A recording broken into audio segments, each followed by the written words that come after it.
Hello mga kawaf! Ngayong araw na ito ay gagawa tayo ng vegetable okoy. So tara na, samahan niyo ako!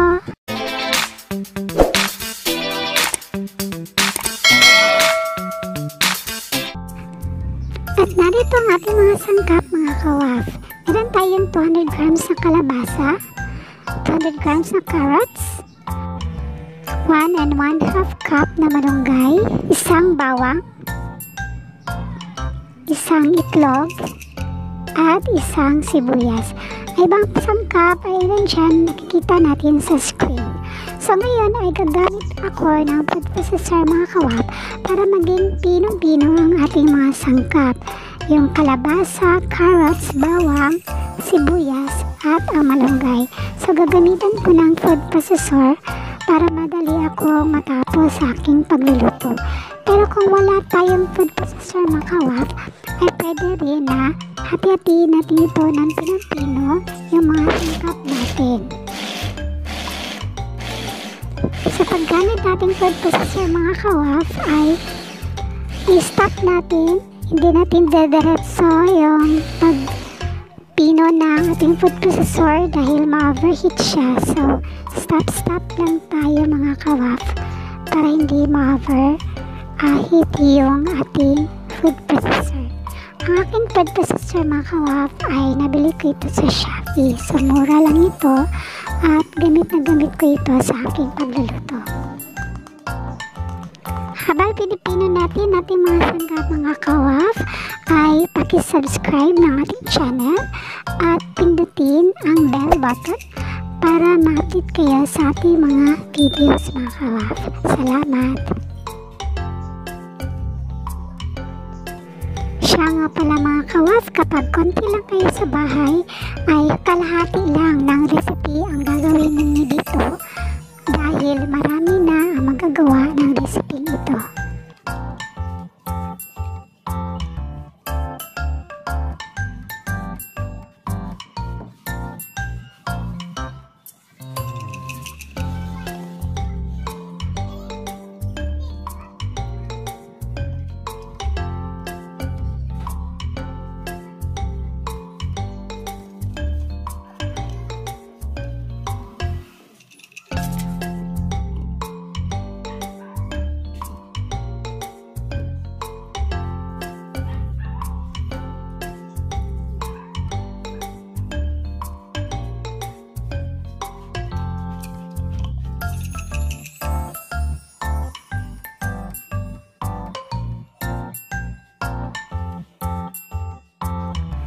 At ngayon ay nahalo natin silang lahat mga kawaf, ay haluin natin sila ng mabuti para ma-combine silang lahat at walang makita ang abubuo sa ilalim ng bowl.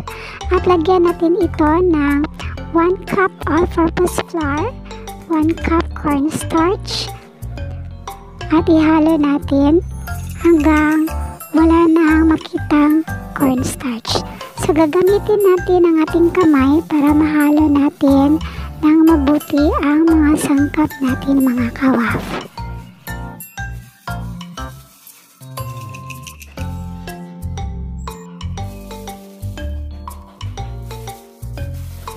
Ililipat ko lang muna ito sa malaking lagayan mga kawaf dahil para masikip siya sa isa nating lagayan.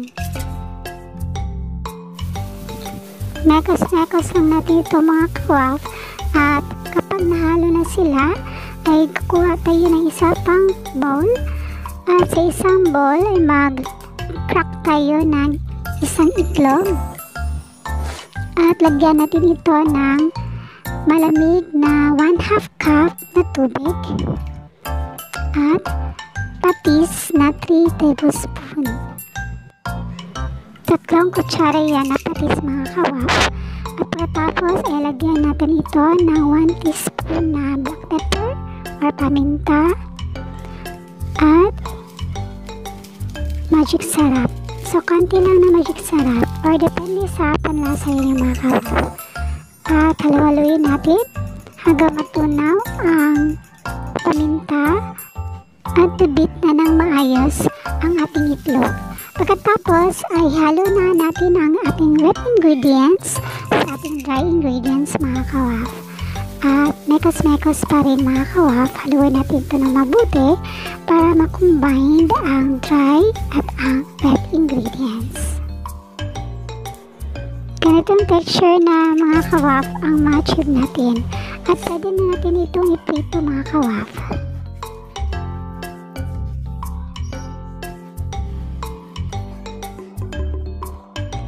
Sa pagprito mga kawaf ay kailangan ay mainit ang mantika at kailangan din na i-testing na natin ang lasa ng ating vegetable okay kung okay na ba sa ating panlasa.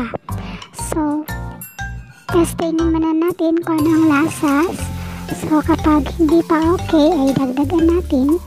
So, dyan ay parang hindi pa okay ang lasa mga kawaf. So, dagdagan ko ng patis. So, bali 4 tablespoon na ang patis na ginamit natin dito. Ikalawang pagkakataon ay parang okay na yung timpla ng ating vegetable okay mga kawaf.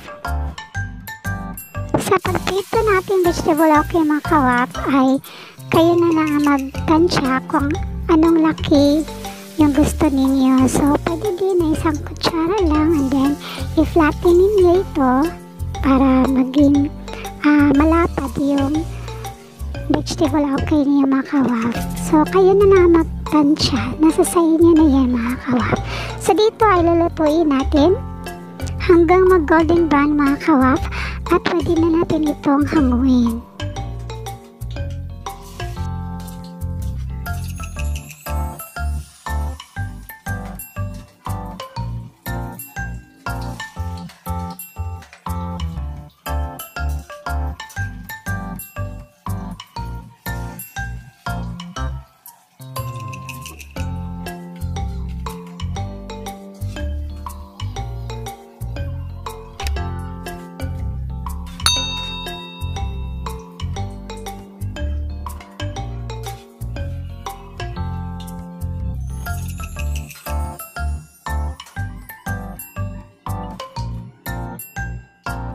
At ito na nga mga kawaf, ready na ang ating masasansang ulam, ang vegetable okay. So ito ay malutong mga kawaf at masarap na masarap. Sana ay magluto din kayo nito ng vegetable okay mga kawaf. Salamat sa panonood!